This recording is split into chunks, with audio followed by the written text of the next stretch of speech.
그럼 10시 투자전략실로 증권광장 첫 순서 시작을 하겠습니다. 오늘은 D&W 파트너스의 송동현 대표와 함께하는 시간입니다. 안녕하세요. 네, 안녕하십니까. 네, 그럼 10시 투자전략실에서 오늘 송동현 대표와 짚어볼 이 10시 투자전략실 주제부터 만나보겠습니다. 네, 고배당 저평가 매력 통신 금융주 물 들어올 때 우리가 물을 어떻게 줘야 할지 오늘은 이 두 업종에 대해서 얘기를 좀 들어보도록 하겠습니다. 고배당의 저평가 매력을 갖춘 두 가지 업종이 뭐 대표적으로 통신과 금융이라고 볼 수 있을 텐데 배당 얘기를 먼저 해볼게요. 얼마 전에 이제 계좌에 다들 이제 배당이 들어오셨을 텐데 우리가 시장에서 배당만 보고 투자하는 경우가 많은지 아니면은 배당을 시장에서는 좀 보너스 개념으로 봐야 되는 건지 그러면은 또 기업들이 배당을 많이 주는 추세이기는 한 건지 이런 것들이 궁금하네요. 네. 사실 이제 우리는 외국인과 기관 뭐 네. 이런 개념이 아니다 보니까 사실 배당주를 일부러 개인 투자자분들이 잘 하지는 않죠. 대부분 다 성장주 위주로 이제 투자를 많이 하시려고 하는데. 네. 근데 저도 이제 얼마 전에 계좌에 그냥 모르게 뭐 이렇게 따박따박 이게 이게 들려오는 보너스 것들이 개념이 크잖아요. 배당은 좀 또. 이게 보너스 개념으로는 괜찮다라는 네. 그런 생각이 들더라고요. 네. 그래서 이제 그런 배당 시즌이 계속 이제 들어오고 있고 그러면 이제 상장 회사들이 2020년이죠. 어떤 계획을 가지고 있었는지 한번 살펴본다면은 네. 이 상장 회사들이 전년 대비 60% 이상 이제 배당 확대를 했다라는 집계가 있습니다.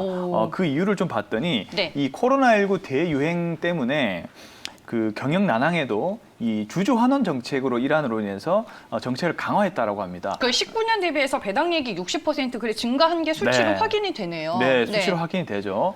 그만큼 이제 이 코로나19 때문에 이제 주주 환원 정책을 기업들이 강화했다라고 보시면 좋을 것 같습니다. 삼성전자뿐만이 아니고 기존의 다른 기업들 역시도 일부러 좀 배당에 대한 부분들을 바이오 기업들까지도 좀 확대하는 그런 모습들이 나타난 것 같아요. 네. 네, 그만큼 이제 주주 환원 정책의 일환으로 정책이 강화됐다라고 좀 볼 수가 있겠습니다. 특히 이제 많은 분들이 알고 계신 이 고배당 업종이 따로 구분이 돼 있잖아요. 주로 이제 통신업종 많이들 아실 것이고, 그다음에 전기가스업, 그다음에 금융업 이런 등등. 일단은 성장 여력은 많이 없지만 안정적인 기업 구조와 안정적인 매출액을 가지고 있는 이런 이제 산업들은 보통 고배당을 많이 줍니다. 뭐 건설업종도 마찬가지고, 뭐 비금속 뭐 대표적으로 네. 통신이랑 금융이 보이네요. 네, 그렇죠. 이 세 업종이 사실 메인이라 볼 수가 있겠고요. 그래서 이제 이 업종들마저도 전년 대비해서 시가 배당률이 타 업종을 거의 압도하는 그런 모습을 보였습니다. 그래서 일단 그 자체만으로도 타 업종을 압도하지만 기존의 배당률보다 좀 더 강화했다라 볼 수가 있겠어요. 그래서 이제 그 세 업종이 고배당을 주고 있다라고 보시면 좋을 것 같고요. 다만 이제 지금 증시가 굉장히 좋음에도 불구하고 고배당 업종들이 코스피가 간 것보다는 조금 못 간 그런 측면이 좀 보입니다. 네. 예를 들면 코스피가 전년 동기 대비해서 한 34% 정도가 올랐다면은 배당주는 약 4% 모자란 약 30% 정도로 집계가 되고 있거든요, 평균이. 그래서 한 4% 정도 모자란 현재 상승을 못 해주고 있는 그런 상황이기 때문에 네. 저평가 매력이 부각될 수 있다라는 그런 장점이 있다라고 좀 보여줄 수가 있겠습니다. 그리고 이제 안정적으로 이렇게 또 성장하는, 왜냐하면 성장했다는 자체가 이제 기업들이 돈을 많이 벌었다는 거잖아요. 그렇죠. 네. 2021년 기준으로 보실 때도 순이익이 2020년에 비해서 굉장히 많이 올라갔습니다. 그래서 지금 지수가 이렇게 많이 올라갈 수가 있었던 거죠. 그래서 이제 안정적인 성장 회사가 많아지면서 배당주마저도 좀 저평가된 그런 심리를 찾고자 하는 네. 종목을 찾고자 하는 심리가 발생이 많이 되면서 배당주 매력이 부각되고 있다, 이렇게 정리를 해볼 수가 있겠습니다. 네, 알겠습니다. 업종별 시가 배당률 뭐 상위 5개 앞서서 그래프 보셨다시피 통신이 뭐 1위를 기록을 하고 있고 이제 금융도 들어가 있는 게 확인이 되고 있습니다. 고배당 저평가 매력을 가지고 있는 대표적인 업종이 통신과 금융인 만큼 오늘은 이제 두 업종에 대한 얘기와 함께 종목 얘기를 자세하게 들어보겠습니다. 그러면은 뭐 4.23%로 상위 5개 안에서 이제 1위를 기록하고 있는 통신업종 얘기부터 들어볼 텐데 최근에 이제 통신업종 내에서는 어떤 이슈들이 좀 있을까요? 네, 뭐 이슈라기보다는 일단 설명을 좀 드려보면은 이 통신업종은 시장 점유율이 3사가 거의 다 갖고 있다고 보시면 되죠. 그쵸. SK텔레콤, KT, LG U+. 네. 이렇게 안정적으로 시장 점유율이 그렇게 크게 오가지 않고 새 3사가 지금 지배 구조를 유지하고 있는 상황이기 때문에 안정적인 이익 구조를 가지고 있다라고 볼 수가 있겠습니다. 그리고 이 고배당 구조를 가지고 있는 상황이기 때문에 또 외국인과 기관들이 배당 시즌이 되면 또 안정적으로 투자를 할 수 있는 그런 대상이 되기도 하고요. 근데 이제 가장 중요한 성장 포인트가 제가 봤을 때는 바로 콘텐츠입니다. 지금 K 콘텐츠가 유행이잖아요. 근데 이제 통신업계에 지금 성장 모멘텀을 찾고 있는데 저는 이제 콘텐츠 쪽으로 통신사들이 찾고 있다라고 보고 네. 있습니다. 예를 들면 뭐 SK텔레콤은 이 웨이브 아시죠? 알죠. 웨이브를 이제 투자를 해서 콘텐츠 기업을 가지고 있고요. KT도 자체적으로 KT 아마도 이 유니버설 같은 그런 기업들을 세워서 아마 KT는 자체적으로 자회사를 만들어서 이 콘텐츠를 제작을 하는 것으로 알고 있고요. LG U+도 뭐 LG 헬로비전이라든지 이런 등등의 다양한 그 유무선 통신업자라든지 콘텐츠 기업에 관련해서도 인수를 통해서 성장을 하고 있듯이 이 K 콘텐츠에 대한 그런 성장 배경을 보고 통신사들도 지금 그 부분에 집중 투자를 하고 있는 것으로 성장 모멘텀을 생각하고 있는 것 같아요. 이 부분이 가장 큰 이슈다라고 저는 개인적으로 생각을 하고 있는 상황이고요. 네. 그리고 앞서 말씀드렸다시피 현재 주제라 볼 수 있는 이 고배당 구조에 안정적인 투자 대상이 되고 있기 때문에 예를 들면 뭐 시장이 빠진다거나 그러면 이제 방어주로서의 역할을 해주고 있고 또 연말이 다가갈수록 또 고배당 매력을 느낄 수 있는 외국인과 기관 투자자가 이어지고 있는 그런 상황이다라고 정리를 해보시면 좋을 것 같네요. 알겠습니다. 뭐 통신주 하면은 이통 3사가 제일 대표적이다라고 네. 말씀을 해주셨습니다. 뭐 LG U+는 상반기 내에 자사주 매입 결정도 좀 앞두고 있는 상황이고 미디어 컨텐츠 쪽으로 얘기를 해주셨는데 KT 같은 경우에는 스튜디오 진위를 중심으로 또 미디어 사업을 육성을 하고 있는 단계입니다. 그리고 SK텔레콤 그야말로 이통 3사의 네. 1위 사업자잖아요. 그래서 오늘은 통신업종 내에서 첫 번째 종목으로 SK텔레콤을 저희가 자세하게 짚어볼까 합니다. 그러면 SK텔레콤은 최근에 인적 발표도 했고 미디어 컨텐츠 사업 쪽에서는 또 어떤 행보를 보이고 있는지 저희가 총 정리를 해보는 시간을 가져봐야 될 것 같아요. 네, 알겠습니다. 총정리를 한번 해보죠. 네. SK텔레콤은 다들 아시다시피 SK그룹의 이제 계열사고 네. 그다음에 국내 1위의 통신 사업자죠. 그리고 이제 사업의 구조는 이제 유무선 통신과 그다음에 뭐 커머스, 보안 이런 플랫폼, 인터넷 포털 서비스 등의 사업을 운영을 하고 있는 그런 회사다라고 보시면 좋을 것 같습니다. 최근에는 이제 이슈가 좀 많았죠. 인적 분할이라든지 여러 가지 성장을 도약하기 위해서 이 통신 사업 구조를 벗어난 그런 다양한 성장 모멘텀을 지금 보여주고 있는데 최근에는 이 주주 가치 제고와 그리고 그 성장 가속화를 위해서 인적 분할을 이제 추진을 했다라고 볼 수가 있겠죠.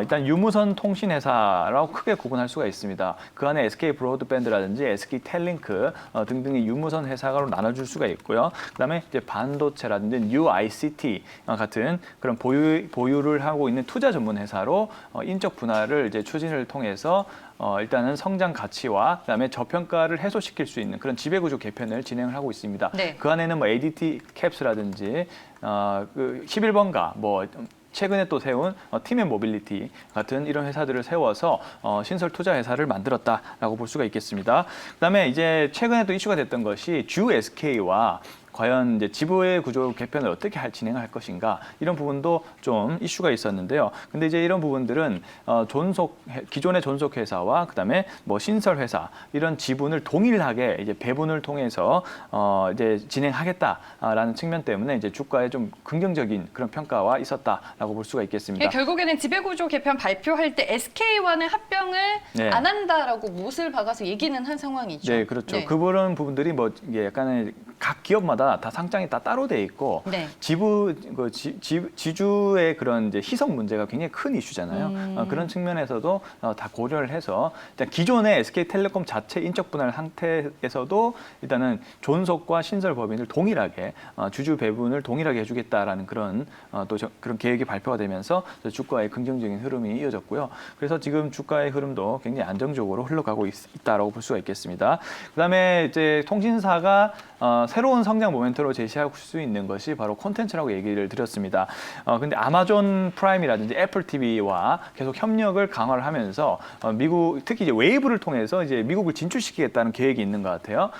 그 안에서 이제 K 콘텐츠 수출하고 그다음에 해외에 미국이나 이런 유럽의 어떤 콘텐츠들도 받아들여서 웨이브 자체를 좀 키워보려고 하는 그런 지금 성장 모멘텀을 가지고 있는 상황이다라고 볼 수가 있겠습니다. 그래서 협력사인 이 웨이브의 성장 가능성 이 부분도 계속 주목을 해야 될 것 같다라고 말씀을 드려보겠고요. 근데 이 부분은 좀 시간이 좀 걸릴 것 같아요. 네. 근데 다만 이제 통신사를 벗어난 새로운 모멘텀이 될 수 있다라고 보여지고 있고요. 또 마지막으로는 이 시가 배당률이 4%에 해당을 합니다. 그만큼 고배당의 매력이죠. 1년 국채 수익률이 0.8% 수준에 불과하기 때문에 그에 비교하면 굉장히 높은 수치죠. 그래서 고배당주의 역할을 해주고 있다. 이렇게 정리를 해볼 수가 있겠습니다. 알겠습니다. 뭐 대표적인 고배당 관련주고 미디어 컨텐츠 사업 쪽으로도 상당히 지금 뭐 적극적인 네. 행보를 보이고 있고 여기에다가 인적 발표 이후로 자회사 가치에 대한 부각이 또 주가에 상당히 많이 반영이 되고 있는데 SK텔레콤 얘기를 쭉 들어봤으니까 투자 매력도 별점으로 저희가 한번 줘볼게요. 네, 일단은 4점 정도 드려보도록 오. 하겠습니다. 네, 네. 좀 높은 점수인 편이네요. 예, 네. 일단은 이제 5점을 이제 주기에는 일단 주가가 조금 최근에 오른 측면이 있고 그다음에 시가총액이 2조 4천억 네. 좀 무거운 그런 측면이 보여지고 있고요. 그리고 이제 K 콘텐츠의 성장 매력도가 있긴 하지만은 그 부분이 좀 주가에 빠르게 반영이 되고 있는 것 같다라고 생각이 듭니다. 그래서 중기적인 관점으로 SK텔레콤은 좀 성장 가능성이 있어 보이지만 좀 어떤 단기적인 폭발적인 상승세 이런 부분까지는 좀 기대하기 어렵다라는 생각 때문에 일단은 별점 4점을 부여했다 이렇게 정리하면 좋을 것 같네요. 지금부터는 뭐 안정적인 주가 네. 상승을 좀 기대해 볼 수 있는 구간이다 그 말씀이신 거네요. 네, 조금 더 조정이 와서 샀으면 네. 좋겠어요. 네, 지금은 뭐 그게 잘 구별이 안 되시면 그게 얼마 정도가 될까요? 네, 최근에 뭐 30만 원에 좀 분할 안착한 매수를- 모습인데. 그렇죠. 분할 네. 매수를 지금부터라도 조금씩은 하시면 좋을 것 같은데 네. 30만 원 좀 밑에 차트를 조금 크게 볼 수 있을까요, 대표님? 알겠습니다. 네. 예, 차트를 좀 보시면 네. 지금 5일선 위에서 이제 주가가 계속 잘 유지가 되고 있는데 조금 더 뭐 30만 원 이하라든지 29만 6천 원이라든지 아니면은 뭐 28만 원 선, 28만 후반선 주가가 이렇게까지 좀 빠져준다면은 분할 매수 관점을 유지를 해줄 수가 있을 것 같고요. 근데 이제 그 부분이 안 빠질 수도 있기 때문에 일단 계속적으로 조금씩은 관심 있는 분들은 이제 분할 매수 관점으로 접근해 보시면 좋을 것 같다라는 의견 드려보겠습니다. 알겠습니다. 30만 원 아래 선을 이제 매수 타이밍으로 얘기를 해주시는 것 같습니다. 고배당 저평가 매력이 부각되는 통신주 그 안에서 SK텔레콤 저희가 먼저 얘기를 들어봤고요. 다음은 이제 금융주들을 파헤쳐 보겠습니다. 이번 주부터 또 금융주들 실적 발표가 시작이 되는데 실적이 또 크게 개선이 되는 구간인 건지 금융업종의 분위기도 궁금하네요. 네. 네. 금융업종도 최근 분위기가 굉장히 좋습니다. 네. 일단 국채금리의 상승에 따라서 이제 시장금리가 좀 상승을 해주고 있었고 당연히 은행 이런 주들은 가장 중요한 게 NIM, 이제 순이자 마진이죠. 이 금리가 올라줘야만 일단은 그 님이 올라가기 때문에 이익적인 측면들이 올라갈 수가 있습니다.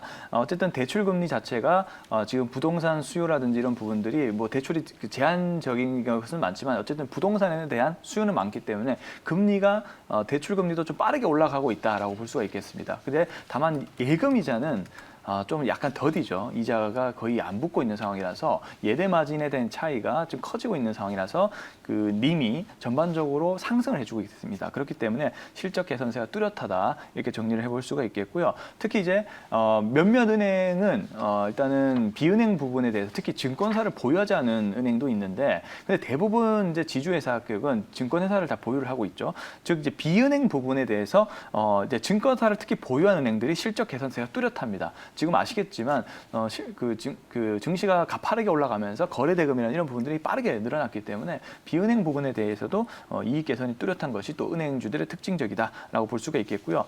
뭐 이번 이 마지막 부분들은 약간 논란이 있는 부분이긴 한데요. 일단 이익 공유제, 정부에서 발표한 이익 공유제 이런 이 정책 때문에 은행주한테 한시적 배당을 제한시켰습니다. 근데 이 부분은 일단 은행주의 매력도는 사실 배당에 있는데 근데 다른 한편으로 생각한다면 배당을 줄임으로써 은행 자체 순이익이 늘어나는 효과는 있거든요. 이제 그런 부분이 어떻게 발휘가 되느냐, 이 차이점이 중요한데 현재로서는 지금 전반적인 업황이 좋기 때문에 이런 배당 제한 역시도 은행업 순이익 개선에 대한 장점으로 보고 있는 것 같아요. 그래서 지금 주가가 빠르게 상승을 해주고 있다라고 볼 수가 있겠습니다. 네, 알겠습니다. 금융업종의 전체적인 얘기를 저희가 먼저 들어봤고요. 그 안에서 이제 관련 종목을 볼 텐데 오늘 골라본 종목은 바로 하나금융지주입니다. 말씀해 주셨다시피 은행의 순이자 마진 개선, 하나금융지주에게도 적용이 되는 얘기일 거고 또 증권 부문의 실적 호조가 예상이 되고 있습니다. 그리고 제가 리포트를 좀 찾아보니까 4월 19일 일자로 키움증권의 리포트 제목이 또 대표적인 배당 투자 유망주다라고 또 평가를 했더라고요. 네, 전통적으로 은행주는 이제 고배당으로 굉장히 유명했죠. 네. 그래서 이제 고배당 매력을 알고 있는데, 근데 최근에는 실적까지도 좋아지는 모습이 나타나고 있습니다. 네. 그래서 이제 1분기 실적 컨센서스가 상회가 될 것으로 예상이 되고 있는 상황이고요. 특히 이제 하나금융 지주를 이 님에 굉장히 민감한 회사라고 이제 그 증권사에서 분석을 하더라고요. 아마도 네. 대출에 대한 상품이나 이런 부분들이 다른 금융 상품과 좀 차이가 있는 것 같습니다. 그래서 대출 금리가 좀 높아지는 상품들이 많이 팔리니까 일단 그 순이자 마진 자체가 다른 금융 지주사보다 높게 나온 것으로 평가가 되고 있어서 기대 이상 실적을 기대한다라고 그렇게 분석을 하고 있는 상황입니다.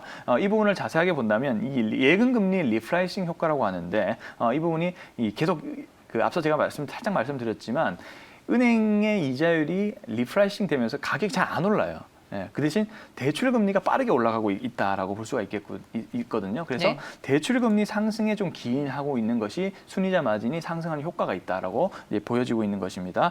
그다음에 이제 기준 금리는 계속 동결이 되고 있는 상황에서 이제 시장 금리는 상승을 해주고 있기 때문에 일단 순이자 마진이 또 계속 개선이 되고 있는 것이 또 하나의 포인트다라고 볼 수가 있겠고요.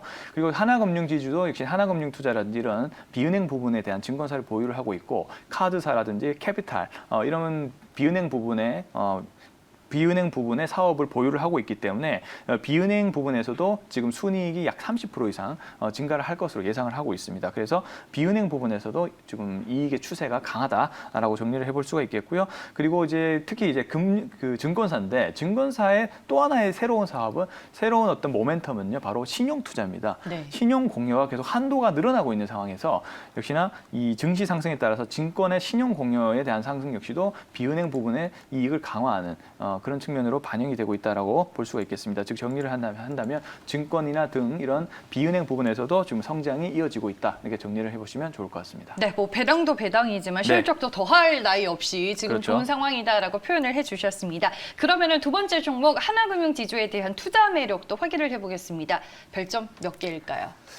일단은 제가 3점을 부여했는데 네. 근데 지금 주가 추이를 보니까 지금 조금 빠르게 주가가 오르고 있는 것 같아요. 네. 예상보다 제가 예상한 것보다 주가 추이가 좋아지고 있는 것 같아서 연초에 주가 흐름이 상당히 좋았어요. 예, 네. 근데 지금 1분기 실적 컨센서스가 좋아져서 그런지 제가 예상한 것보다 주가가 좀 빠르게 올라가고 있는 것 같습니다. 그래서 또 별점을 한 4점 정도로 평가를 해도 좋을 것 같다는 생각이 좀 듭니다. 이제 방금 제가 주가 추이를 보고 그래서 이제 지금 네. 주가가 정별의 지금 초입 구간으로 좀 들어가고 있고 이제 전고점을 넘어갈 것 같다라는 생각이 좀 듭니다. 43,100원이 전고점 부분인데 이 네. 부분이 넘어가게 된다면 다시 한번 주가는 빠르게 또 상승 모멘텀을 발휘할 수 있다는 점 참고하시면서 하나금융지주 살펴보시면 좋을 것 같네요. 네, 알겠습니다. 4월 19일에 나온 키움증권의 리포트 제목 대표적인 배당 투자 유망주인데 업황 개선과 함께 또 목표 주가를 63,000원으로 상향하기도 했습니다. 여러분들 리포트도 같이 한번 찾아보시면 도움이 될 것 같습니다. 네, 고배당 저평가 매력 통신과 금융주에서 저희가 먼저 종목 얘기를 해봤고 그러면 이 업종 외에 또 배당에 대한 매력이 있는 그리고 저평가에 대한 매력이 있는 추가적인 종목이 있을지 궁금한데 그런 종목을 하나 소개해 주시죠, 오늘. 네. 종목을 바로 얘기를 드릴까요? 네, 그냥 바로 알겠습니다. 종목으로 가죠. 알겠습니다. 사실 이제 배당주 하면 조금 이제 투자자분들 재미없을 수 있거든요. 근데 종목을 잘 찾아보면 네. 성장 매력도 있고 고배당 배당도 많이 주고. 배당도 많이 주는 이런 네. 종목이 있었네라고 생각이 드실 수 있는 그런 종목 하나 소개를 해드리겠습니다. 네. 자, 종목명은요 바로 이제 에스텍이라는 종목입니다. 자, 에스텍을 좀 살펴보도록 하겠습니다. 자, 에스텍은 일반 전기 전자 업종으로 이제 분류가 돼서 다소 의외일 수도 있다라고 생각을 할 수 있는데, 자, 기업의 내용을 한번 살펴보도록 하겠습니다. 네. 자, 이 기업은요 LG 이노텍에서 일단 분사한 기업입니다. LG 이노텍에서 이제 분사한 기업이고요. 하는 일은 이 스피커의 부품을 생산하는 기업입니다. 스피커 관련 부품을 생산하는 음향기기 제조업체라고 이렇게 볼 수가 있겠고요. 네. 그다음에 또 가전제품과 휴대폰, 자동차 등 이런 부품에도 또 들어가는 그런 이제 기업입니다. 그리고 이 LG 이노텍에서 분사를 한 만큼 당연히 LG전자가 안정적인 매출처로 확보가 돼 있고요. 그리고 자동차도 제가 공급을 한다, 자동차 부품도 공급을 한다 했죠. 그 안에 이제 인포테인먼트 시스템, 현대자동차 그룹도 이제 매출처로 있는 기업입니다. 그래서 안정적인 매출처를 확보하고 있는 그런 기업이다라고 볼 수가 있겠고요. 또 하만, 삼성전자가 최근에 인수한 하만에게도 역시나 파트너사로 현재 있는 상황입니다. 근데 중요한 포인트는요, 바로 친환경 차의 판매량입니다. 아이오닉 5라든지 EV6 같은 이런 현대 기아차도 친환경 자동차를 발표를 하면서 또 판매량이 지금 장난이 아니죠. 그러면서 또 이 오디오 시장 자체도 고급화되고 있어요. 그래서 이 인포테인먼트 시스템을 강화하려는 움직임이 강해지고 있거든요. 그래서 자동차가 많이 팔리는 만큼 이 부분도 판매량이 많이 늘어날 수가 있습니다. 그리고 요즘에는 제네시스 같은 이런 고급 브랜드의 자동차가 많이 팔리고 있는 시기이기 때문에 고급 인포테인먼트 시스템 역시도 수요가 증가하고 있고 판매량이 올라갈 것으로 예상을 하고 있는 상황입니다. 그래서 이런 부분들이 실적에도 긍정적인 영향을 미칠 수 있다라고 생각을 하고 있고요. 네. 근데 가장 좀 중요한 부분들이 바로 이제 애플카입니다. 이 애플카가 나오게 되는데 이 하만과 애플카가 아주 그 긴밀한 관계가 있다라고 일단 알고 있거든요. 근데 이 부분은 100% 확실한 부분은 아니고요. 향후의 기대감으로 상존할 수 있는 부분입니다. 애플카가 하만을 통해서 오디오 부품을 공급을 예상할 수 있다라고 뉴스라든지 이런 부분들을 찾아보시면 알 수가 있을 것 같고요. 그래서 애플카를 만들게 된다면 하만이 아마도 오디오 시스템에 관련된 부분들을 공급할 가능성이 높습니다. 그렇게 되면은 이 관련된 에스텍이 수혜를 받을 수 있겠죠. 이런 부분까지도 잘 예상을 하면서 봐야 될 것 같고요. 그래서 향후 애플카 기대감이 상존하는 기업이다. 이렇게 정리를 해볼 수가 있겠습니다. 그리고 수급적인 부분들도 예사롭지가 않은 게 연기금 수급이 계속 들어오고 있어요. 연기금 수급들이 다른 기관은 잘 안 들어오고 있는데 연기금 기관이 꾸준하게 현재 들어오고 있다는 점도 참고를 하셔야 될 것 같고요. 그리고 무엇보다 안정적인 재무 구조를 가지고 있습니다. 순현금이 굉장히 많은 기업이고요. 네. 그리고 매년 4에서 5%의 배당을 해주고 있는 기업입니다. 오, 배당 많이 주네요. 그래서 오늘의 네. 주제에 맞게 그래서 작지만 강한 성장과 배당을 주는 그런 기업으로 저는 소개를 하고 있는 상황이고요. 네. 그래서 이런 다양한 좀 장점이 있고 성장 가능성이 있고 고배당 기업인 에스텍을 한번 관심을 두고 보시는 것도 좋겠다라는 의견 드려보겠습니다. 네, 알겠습니다. 오늘 이제 에스텍이라는 종목을 얘기해 주셨습니다. 여러 가지 이제 가지고 있는 모멘텀과 더불어 안정적인 재무 상태, 그리고 오늘의 주제에 맞게 지금 배당 수익률이 상당히 높은 편이다라고 얘기를 해 주셨는데, 최근에 나온 리포트는 없지만 지난해 이제 하반기쯤에 이베스트 증권에서 나온 리포트가 있는데, 역시나 매년 주주 친화적인 배당 정책을 유지하고 있는 기업이다라고 써놨으니까 네. 이런 것들도 확인해 보시면 좋을 것 같고, 그러면 성장성도 있고 배당도 많이 주고 네. 그런 종목이 에스텍인데 별점, 투자 매력도로 오늘 일단은 만점인가요? 아닙니다. 오늘은 4점 정도. 4점이에요? 네. SK텔레콤과 동일하네요, 네, 그러면? 네. 일단은 애플카 부분이 정말 확실하다면은 5점을 주고도 남겠죠. 이제 이 네. 부분은 약간 시간이 걸리는 부분이기도 하고요. 근데 일단은 4점을 드린 이유도 일단 안정적인 매출은 나오고 있는 상황이고, 그다음에 안정적인 연기금 수급도 뭔가가 있는 것 같아요. 뭐 일단 강력한 재료가 뭐가 있는지는 제가 아직 잘 조사를 못했지만 네. 아마도 근데 이제 하만을 통해서 삼성전자 자체가 전장 사업이 확대가 되고 있는 상황이기 때문에 에스텍이 충분히 그 영향을 받을 수 있고 실질적인 측면들도 긍정적으로 평가가 돼서 우선은 안정적인 수익이 나고 있는 상황이기 때문에 일단 기본적으로 4점을 깔고 간다라고 볼 수가 있겠고요. 가격 전략 세워주시면 또 네, 도움이 될 네. 것 같아요, 차트 보면서. 현재 네. 11,650원인데 지금 매수 의견 좀 드려보겠습니다. 차트도 뭐 나쁘지 않습니다. 현재 5일선 위로 지금 주가가 돌파를 해주고 있는 상황이고요.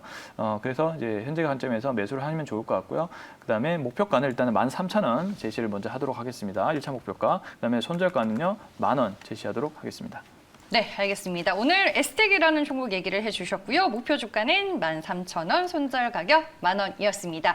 오늘 10시 투자전략실에서는 고평가, 고배당 그리고 저평가 매력을 가지고 있는 통신 금융주들에 대해 얘기를 들어봤습니다. 세 개의 종목을 저희가 이제 좀 자세하게 살펴봤는데 오늘 투자 매력도 별점 몇 점 주셨을지 한번 정리를 해보겠습니다. SK텔레콤입니다. 투자 매력도 별점 4개 주셨습니다. 후한 점수 줬고요. 하나금융지주는 투자 매력도 별점 3개였습니다.